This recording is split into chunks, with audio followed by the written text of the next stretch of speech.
একদিন এই হাতিটার পানির অনেক তৃষ্ণা লেগে গিয়েছিল। এই জন্য সে তার তৃষ্ণা মেটানোর জন্য মরুভূমির মধ্যে পানি খুঁজতে শুরু করে দেয়। কিন্তু সে অনেক খোঁজাখুঁজি করার পরেও সেখানে কোনো পানি খুঁজে পাচ্ছিল না, কারণ সবগুলো পানির গর্তই খালি হয়ে গিয়েছিল।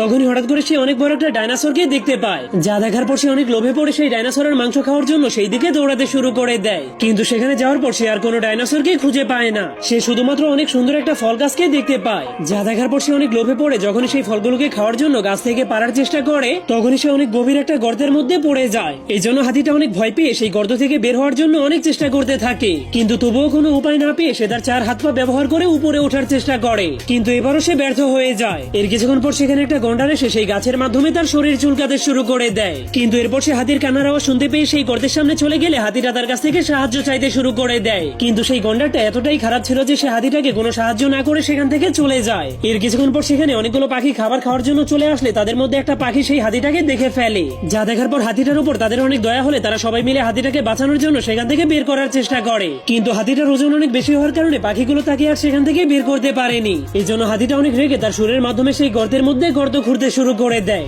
যার কারণে মাটির নিচ থেকে অনেক পানি বের হয়ে সেই পুরো গর্তটাই ভরতে শুরু করে দেয়, যার ফলে হাতিটা সেই পানিতে সাঁতার কাটতে কাটতে গর্ত থেকে বের হয়ে আসে।